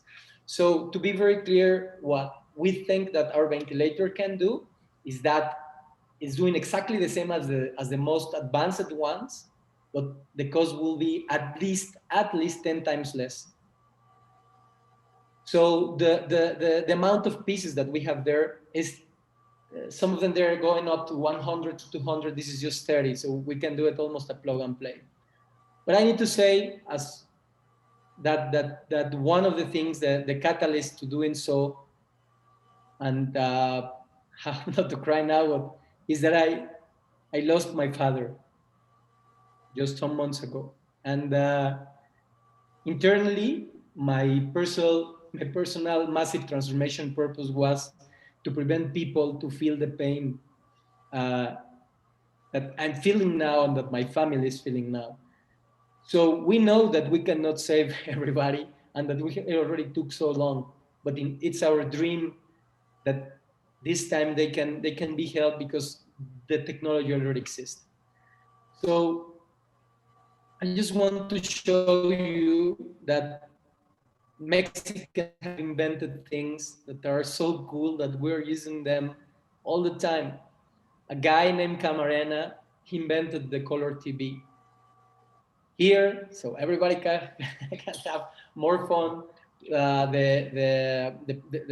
invented the pills, so everybody can have sex safely, and not bringing child. I think that Cemex has it. I think that Jose Manuel needs to tell us the patent of this translucid concrete. A guy 250 years ago, I think, invented the mechanism for the flushing toilets. So we thank them very much. The anti-graffiti paint that it's helping, for example, the monument of the Holocaust in Berlin not to be, painted by radical groups. And hundreds of years ago, we invented popcorns. We invented, how do you say chicles in English? I forgot. Chewing gum. Chewing gum. Tequila, mezcal, chocolate. If you see these fantastic images of the pre-Hispanic world and 5,000 years of civilization and how advanced we are in the financial district in Mexico City. So yes, we do have challenges, the pandemic, the economic crisis, insecurity, climate change, artificial intelligence, everything. But this place that you're seeing in a bunch of pictures, I do believe that I could have all these dreams and team and everything. But I think that we're the result of our time and place. And our story, our success story, because it is just because we are here. I do thank my country. I do thank the possibility of doing business in the world out of the trade agreements that we have. I do thank that we have all this challenge, because otherwise people that want to overcome those challenges will never do it. So our self-preservation instinct as Mexicans is huge because we have many challenges. But we also have the opportunity. What is the thing that it hurts me the most is because for many Mexicans, that is not a possibility, that live in poverty. So it is our duty to take them out of it. So if you're a big business and you want to come, yeah, we have the platform. And if you're an entrepreneur and you want to disrupt things, you have the perfect playground to do it. So the father of surrealism, André Breton, said this about Mexico. País surrealiste par excellence, the surrealistic land par excellence. So you will need to have resilience here. But if you are ready to be disruptive, Mexico is a fantastic playground for it. And most important of it, all that we are here, we will give you a hand to do it. So thank you very much. Luis, that was a wonderful presentation. And I knew this topic was going to move, I think, minds and hearts. And it was absolutely no lack of passion and of reality. And I think by this point, everybody, I hope you can find that we are giving you a wealth of knowledge and a wealth of know-hows, and especially this disruptive mindset. Nowadays, we more than ever. Thank you so much for this massive transformation progress. It was wonderful. Thank you so much, Luis. Last but not least of this section is our friend and speaker, Blaine Doyle. He's already experiencing all the things that you said, Luis. He's going to talk to us about his experience. He's the CEO and founder of Check Tahora and Glow DX. And he's going to talk to us about his experience of an Irish startup in Mexico. So welcome, Blaine, and please go ahead. For sure. Thank you guys so much. Let me just find my presentation. Can everyone see it? Yes, you're ready. Right. Good morning to everyone in Mexico, and good afternoon to everyone in Ireland. First, I just want to thank the Irish or the Latin American Trade Council of Ireland for having me here, for all the amazing speakers. I've actually learned so much this morning. It's been really amazing, and thank you so much for that. And also amazing to come behind Luis's amazing presentation, simply for the fact that I think there's a little bit of synergy within this talk, because the reason why I'm here in Mexico is to effectively democratize the access to diagnostics. In a similar way, I think access to existing technologies within the region is my passion, and I'm here to kind of share that with you today. First off, I want to share how I got here and why you know, an Irish guy is here in Mexico playing within the healthcare industry. And later kind of share a little bit about why I think Mexico is an amazing proving ground, an amazing market for Irish startups or for startups in general, both healthcare and in other kind of fields to enter and to begin learning more about their business and also begin building infrastructure that can then bring them into either the rest of the Latin American region or into the United States. So basically my background is molecular biology, a little bit of business in there as well, and a degree in biotech. And effectively about 6 years ago, I landed into Honduras, which you know, is an extremely interesting healthcare market in itself. And I was on a fact-finding mission around dengue fever. And this is a photograph of me outside of Escuela Hospital in Tegucigalpa, the main hospital in the public sector. And on this trip, I managed to kind of engage with some of the key opinion leaders within Honduras, and I kind of learned a lot about what they're doing on the ground in the public sector to begin kind of adapting technologies, existing technologies, and begin, I suppose, treating people as best they can with the tools that they have. And this was a really interesting kind of trip, simply for the fact that I got to see some amazing clinicians, and at the same time, while probably they didn't completely label themselves this way, they were inventors and entrepreneurs as well, because they were taking technologies that were meant for something else and adapting it then to the current need and situation that they had. So it was a really interesting moment for me, but definitely the thing that happened about 6 days into the trip was the penny drop moment for me within this whole journey. I ended up here in a public clinic, which in hindsight probably wasn't the best idea, but also it was the turning point and a real inflection point for me within my I suppose, dream or journey for democratizing access to diagnostics. I became sick with a fever and ended up in this clinic, which I chose to go into the public sector to basically see what it was all about. I spent the best part of 3 hours within this waiting room, waiting to be seen by the doctor. I met the doctor and they weren't really sure what was going on. I can tell you 6 years ago, I had no Spanish, so this was a really interesting experience. And he suggested I go and get a hematology test, a blood exam, just to see was there anything amiss.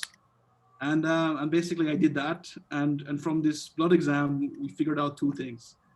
The first is that I had a probable case of dengue fever. They weren't able to tell me for sure, which for me was a really different thing that I'm used to, I suppose, in Ireland in terms of getting access to a diagnostic. So for me, this was the real penny drop moment. And the second thing then was that I still really, really hate needles, as you can tell from the expression on my face. But you know, this photograph for me is really, really important, because this is the moment for me where I had real clarity about what I was doing next. So within 6 months, I was on a plane and in Mexico City. This is at the Andrade Independencia. And effectively within 6 months from there, we had opened our first laboratory in Mexico City, which was kindly opened by Ambassador Jones. And we began basically building you know, our first brand and our first platform for democratizing access to diagnostics, which is called Checate Ahora. Effectively, and I'll go through this really quickly, what we do is everything from a laboratory into a box. And we enable you to get tested in the comfort of your own home, which for our initial project, which was sexual health and women's health, was, you know, very, very convenient, confidential, and was really, I suppose, a game changer in that sense. But for COVID in particular, was when COVID-19 rolled in, was even more of a game changer, because it meant people no longer needed to leave their homes and actually expose themselves to a potential pathogen. People were able to collect their samples in their own homes. You know, we ship the samples off to our fully automated clinical laboratory, and then you get the results via a secure application, which enables you to you know, stay completely safe at home and figure out what exactly is going wrong, if you have symptoms or not for COVID-19. So that's been an amazing proving ground for us, and we're just planning right now to expand this into the further Latin American countries. But I think it really speaks to also how quickly you can go from a initial event in your life, you know, implemented here in Mexico, and begin scaling things. You know, right now we're hiring about 5 people per week, which is good fun. But it's an amazing, you know, it's enabled us to build an amazing infrastructure that we will then begin to expand it into other countries. Just to touch on startups and kind of healthcare in Mexico, I think for us, it's just been an amazing proving ground, an amazing springboard, and we've managed to actually build some really, I suppose, you know, infrastructure that enables us to actually expand over the course of the next couple of years. I mean, we've got lab space right now that we will not need more lab space for another 5 years. And for the same level of facility in the United States, you're going to pay probably 5x to 8x for that lab space.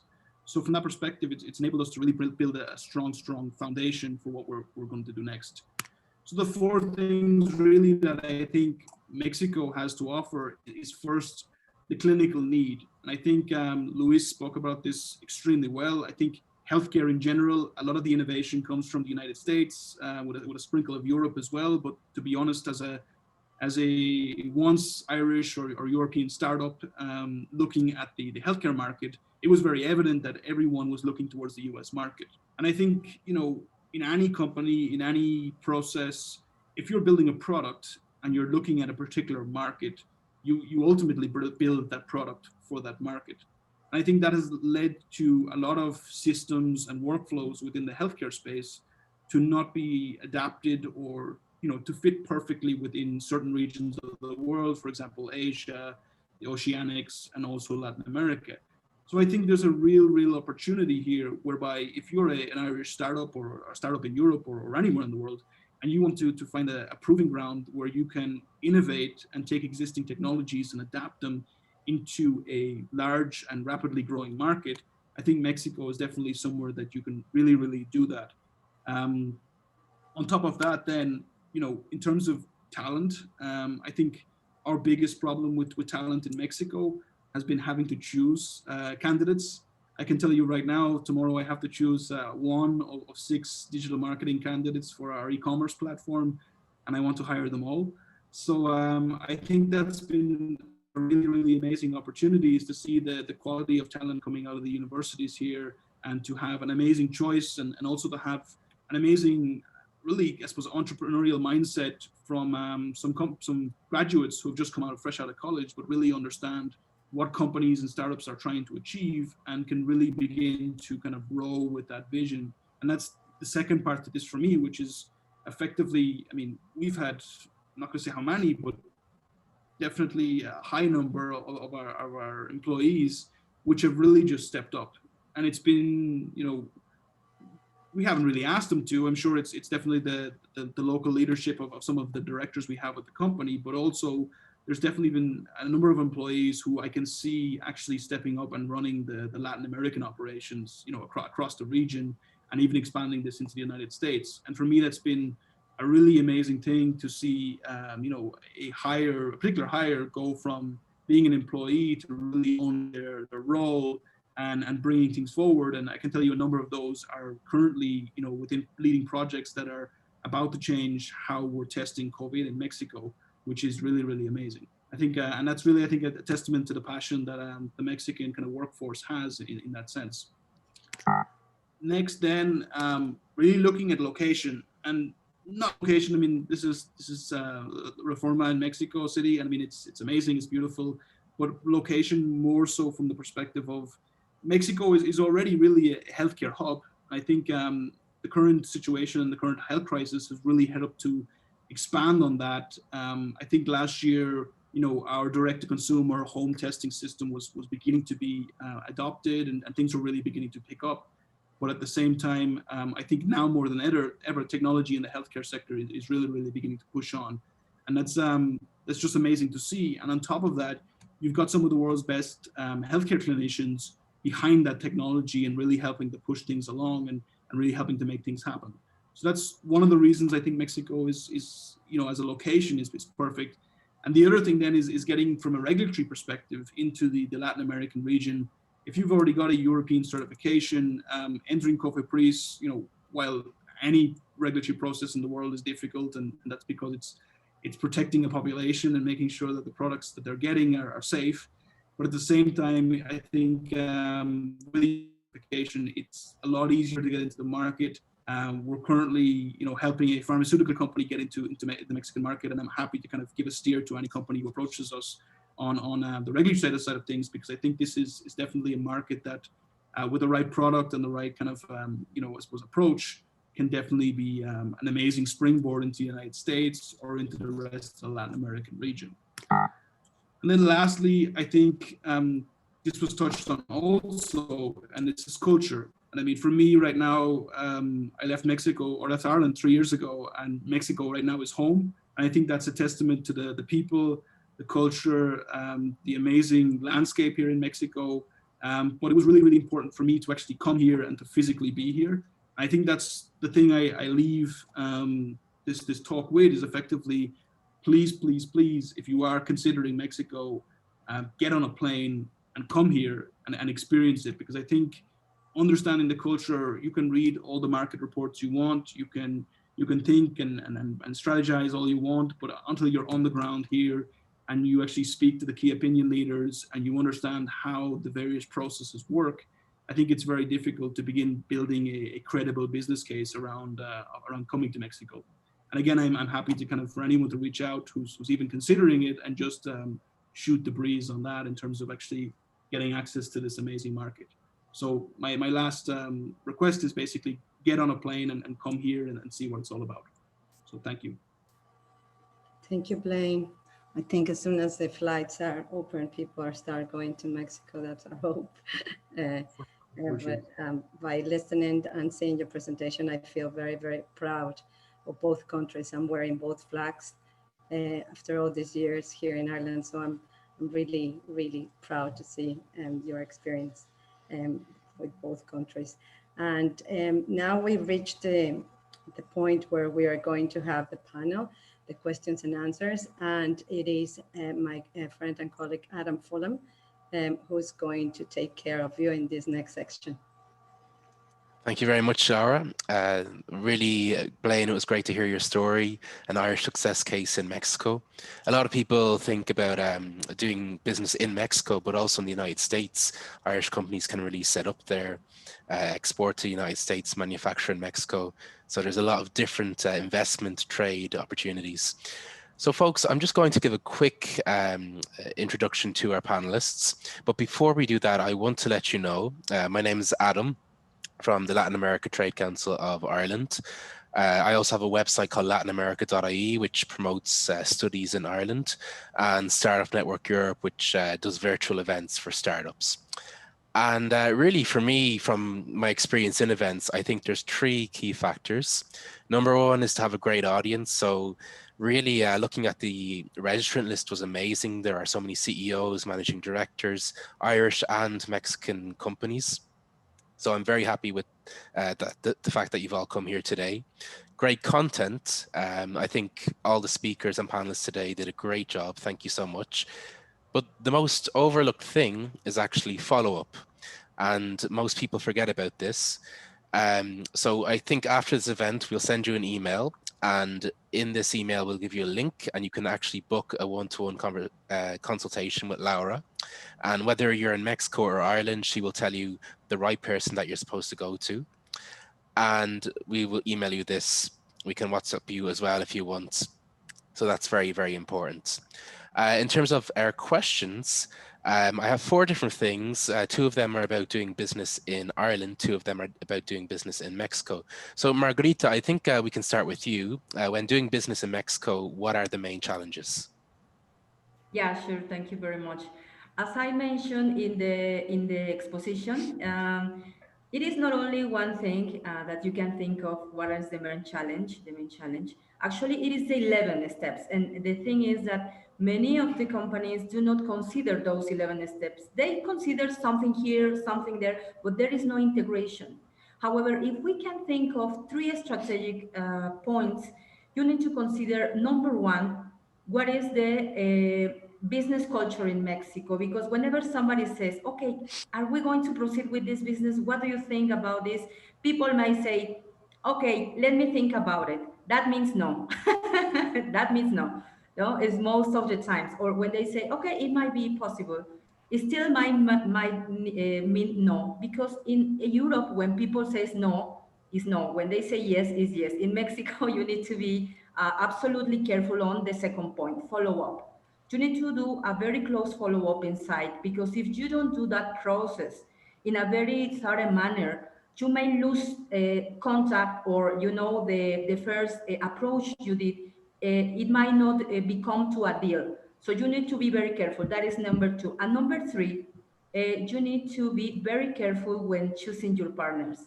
Make sure it is not only about the infrastructure, as I already mentioned, it is not the capital, it is not the resources they are having, but what is the mindset, what is the mentality, what is the vision of the company. So I will summarize on these 3 points, Adam. That will be the most punctual thing I can say about it. Brilliant. Thank you. Very quick answer, very to the point. I love it. Thank you. Diego Milán Peniche, when doing business outside of Mexico, so this is the other way around, what have been the main challenges for you? Well, as I think I mentioned in the presentation, in the tequila business, which I didn't mention, is I also have an international company for biotech, but it's similar. The main challenge, it's always the regulations. It's always like the taxation or the special ruling that sometimes by culture you don't understand or you don't have it in your country.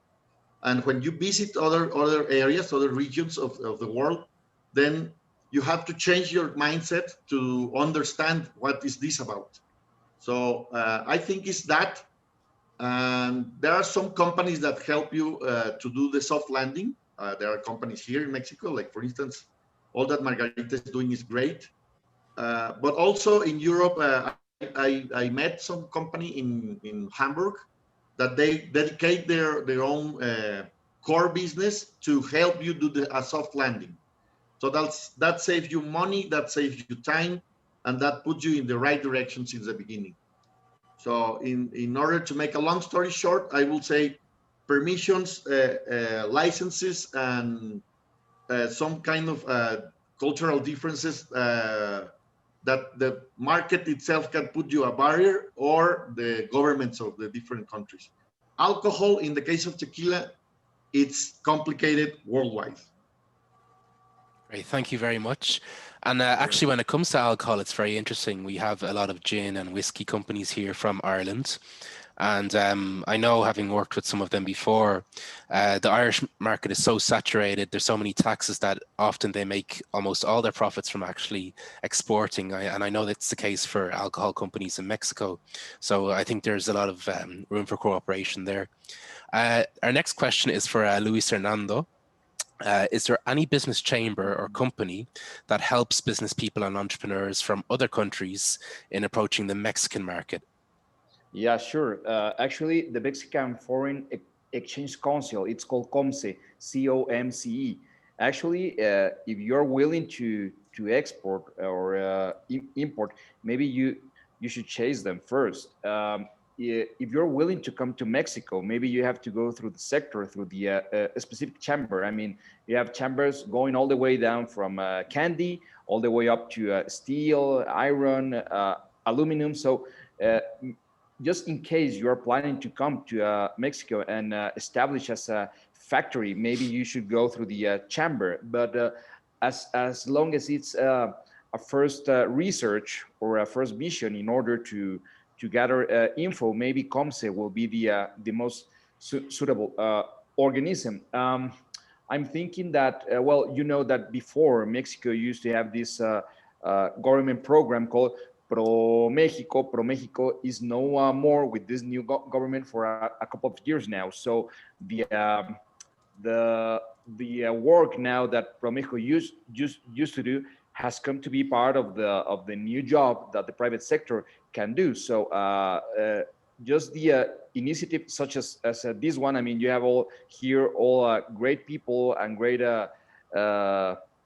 professionals that can help you go through this process. So first, again, go through the COMCE, and if not, you can go here through Maggie, Luis, on myself, and we'll be more than happy to help you out to have the first overview on what you are doing now. And as I said, of course, you have to go through the embassy.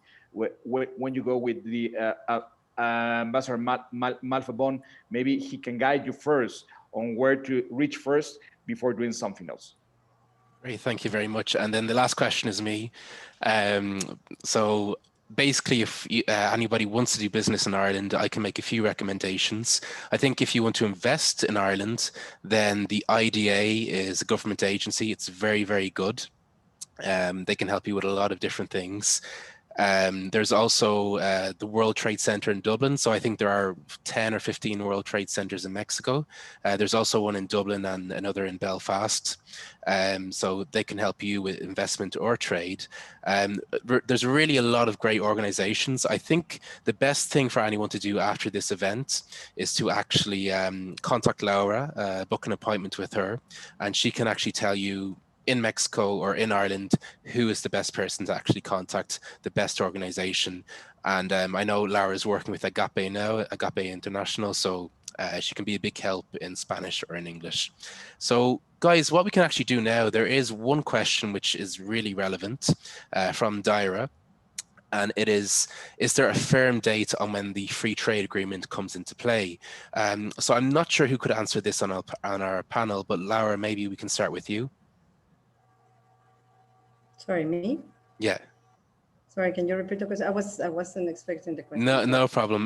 The free trade agreement between Ireland and between the EU and Mexico, is there any idea on when that could come into play? Well, I'm not too sure. Yeah. There's parts of it, I don't know, probably Miguel or Luis Rosano are better equipped to answer. Yeah, Barbara, Ambassador Jones. Yeah. There are so many aspects of that. I'm not too sure, to be honest. I'm really sorry. Yeah, someone can unmute Ambassador Jones. Oh yeah, sure. I'll get that now.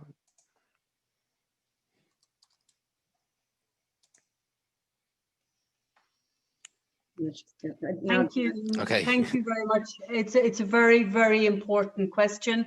And the answer is that it's not clear, unfortunately. And the reason for that is, I think earlier on, one of the panelists mentioned that this term legal scrubbing, where there is an extensive process of making sure that the language is absolutely correct before there is a summit to sign off on the agreement. It would be intended politically that this would be a very high level event. I think Miguel's government would be keen, certainly the European Union colleagues would be keen.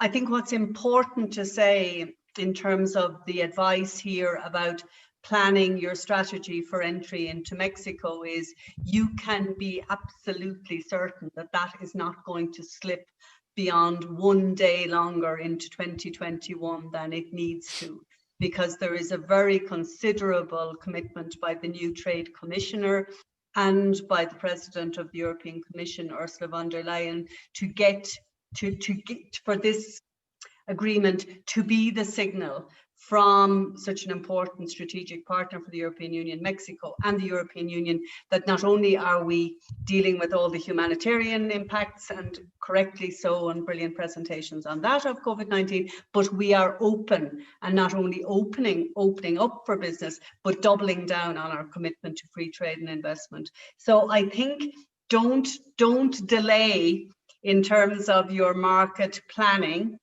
Get your legal advice on what the tariffs are, as you are suggesting this morning, Adam, from experts, and make your market entry strategy on the basis of that. So I think prepare is a very important piece of advice in both directions. I might just say, Adam, before I leave, because I have another commitment, I chair the Women's Roundtable, the Roundtable on Women's Rights in Mexico, and we're having an important meeting now.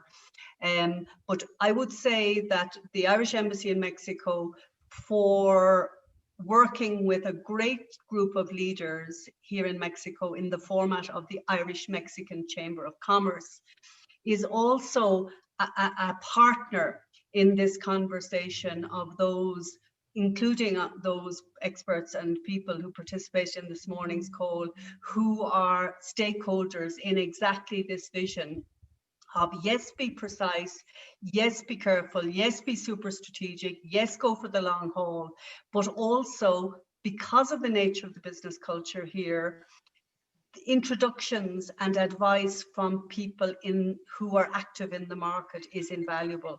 And that really is what the Irish Mexican Chamber is offering to companies looking into the Mexican market. No, there are no shortcuts to this, but in terms of introductions and advice and perceptions on the sector, I would hope that you would feel in the Latin American gathering that you're shaping out of Ireland, that they would be an obvious partner for you in the same process of supporting market entry and successful market entry, because there are people right across the system here who are willing to engage and promote the relationship that Miguel and I, as I say, get paid to do, but there are lots of people who do that with a deep commitment to both countries and a great hope that the relationships can prosper and go from strength to strength. I wish the group this morning and everybody on it, we're here to help in the Department of Foreign Affairs in Dublin. We're here to help as the Irish Mexican Chamber, and right across Latin America with our new embassies, also wishing to help to the broader Latin America and Caribbean. The Government of Ireland will shortly publish a Latin America strategy.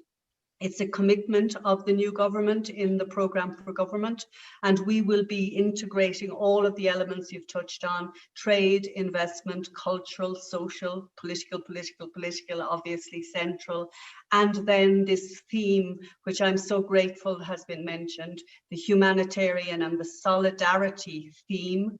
For example, the Irish government last year offered 100 scholarships in the honour of the great normalistas, that they would come and have a touching point in the University of Limerick on our brilliant transformative primary school curriculum. And this is part of the transformation through solidarity that the Irish government is committed to. So please, congratulations to everybody, an inspiring way to continue one of my final weeks in Mexico as ambassador, and looking forward very much to being a participant in this discussion as a mere private citizen when I return in a couple of weeks to Dublin. Count on me. I'm passionate about this relationship, and I really want to thank everybody for brilliant presentations this morning. Truly inspiring. Thank you.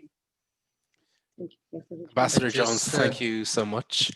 I think what we can do now, thanks very much for all your work in the past few years with Mexico. You know, we can really see the results now, which is great. I think on that note, we can actually close with the Ambassador of Mexico to Ireland, Ambassador Malfavón. And then Laura, I think you could finish up as well. Thank you very much for hosting this event. Adam, do you mind if I just make a comment quickly? Yeah, go ahead.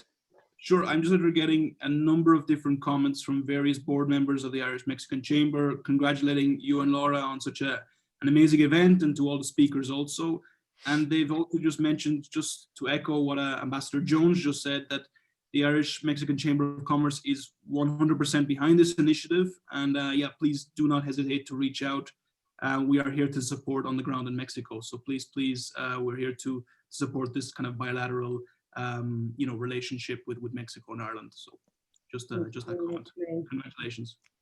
Thank you. Thank you. Thank you. Well, just briefly, just to complement Barbara's comment on the free trade agreement. It is true that it's going through the last stage of the legal aspect. It's a very wide and big agreement. And certainly once that it's all the legal part has been done, it has to be to the translation room. It has to be translated into different languages so it can be presented to the different parliaments in Europe, but also in the Congress in Mexico. So the aim is to be able to finish with this process as soon as possible. And hopefully by the end of the year, we may have some news on that respect.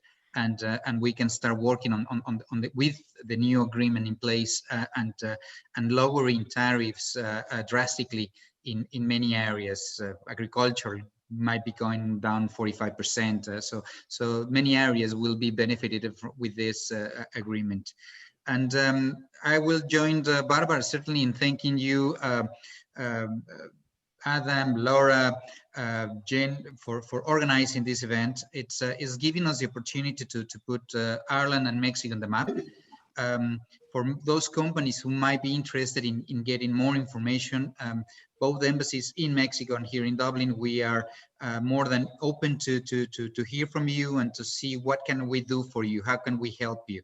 And it could be a very minor question, but it could be also more sophisticated. We might not have the answer right away, but we can try to help you in finding those answers for you to start looking into. For those companies in Ireland to go to Mexico and to see it by your own, to see it yourselves, what Mexico is and how does it look like in the real world, but also Mexican companies to come to Ireland and to see and how can you really take advantage of the stream force of innovation and high tech that Ireland is, and how you can benefit from that experience and that ground that Ireland has already opened. And thank you very much for all the participants, all the speakers to share your ideas and your experiences. And probably that will help us to open a bigger and wider route of trading between Mexico and Ireland. Thank you, Ambassador Malfavón. But just on behalf of the Latin America Trade Council of Ireland, we are very honored, very, very honored of having you all, the ambassadors and the Lord Mayor and all the speakers and all of you that stick with us either at some point of the conference and the ones that are still with us up until now. We hope that you are taking with you a wealth of information and a wealth of knowledge and a know-how, and especially the testaments and the stories and the motivation for you to go either side of the Atlantic. We wait for you here, or there's somebody there in Mexico to do the hand holding for you. So we are very honored and we are very happy to have you here. If there is any questions that you might have, you will receive an email very shortly with all the instruction of how to reach out to us. So what's going to happen is that email, we are going to receive it. You are able to book a time with us, and then we will have a conversation. And if you need to reach out any of our panelists, I'm going to guide you on how to do it, and I'm going to direct you, and we're going to do the follow-up with you. So from my part and on behalf of everybody here, I am very happy and very thankful to have you here. Thank you so much. I don't know if anybody else wants to do something, but thank you, Ambassador, as well. Yes, thank you. Thank you very much. Thank you very much. Very good. Thank you. Bye. Bye-bye. Thank you. Muchas gracias a todos. Chao. Gracias. Gracias. Bye-bye. Bye-bye.